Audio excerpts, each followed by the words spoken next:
Ça fait 63 ans maintenant que la France doit être respectée et ça fait 63 ans que la France Et quand je parlais des dernières semaines, évidemment, je suis d'accord avec l'histoire. Avec l'Algérie. C'est pas faute, encore une fois, d'avoir essayé de réconcilier les mémoires, hein, puisque je rappelle que la rente mémorielle, c'est un sujet qui était cher à Emmanuel Macron, mais c'est surtout un levier d'action politique au sein du régime algérien, puisque pour rassurer de sa supériorité et de son pouvoir, il utilise en permanence cette rente mémorielle et intrinsèquement la détestation de la France. Il suffit d'observer ou de lire Observe Algérie ou de regarder la presse algérienne, c'est toujours dirigé contre la France.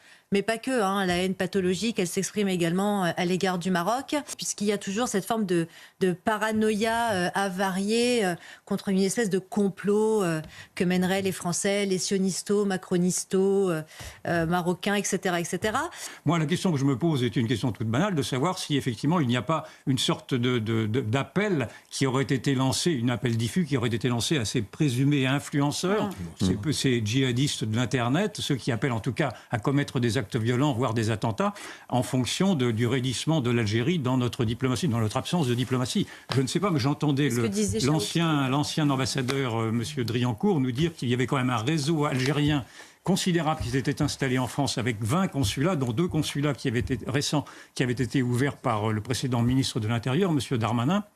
Vous avez un réseau de mosquées très important également. Vous avez la mosquée de Paris qui, elle, est affiliée très directement aux autorités algériennes et dont on a appris d'ailleurs qu'elle avait le monopole du financement du halal, donc qui permet également des sources de financement considérables pour des opérations que l'on ignore également. Donc il serait peut-être temps quand même de décortiquer ce qu'est ce réseau, ce lobby algérien. Donc ça, c'est la première des remarques. La seconde des remarques, c'est que je pense qu'il est temps effectivement de mettre fin à cette rente mémorielle et à cet exercice qui n'a aucune issue de la part des autorités algériennes. Benjamin Stora a rendu un rapport. L'Algérie n'en nous a jamais fourni aucun.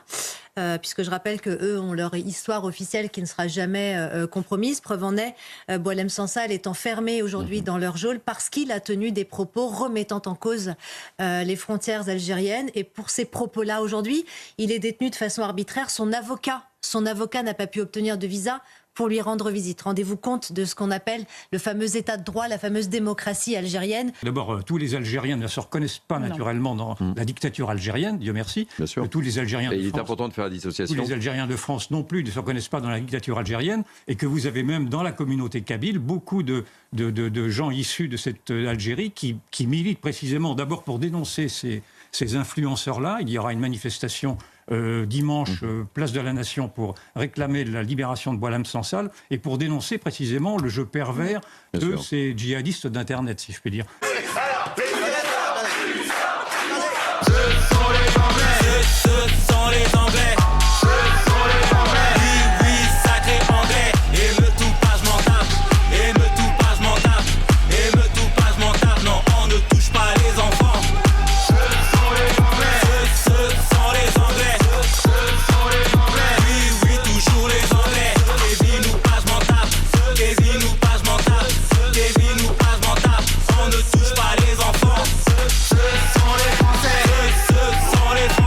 Ce sont les Anglais de Nicolas Malone, disponibles sur YouTube et Spotify, iTunes, Deezer, l'hymne de la France des émeutes.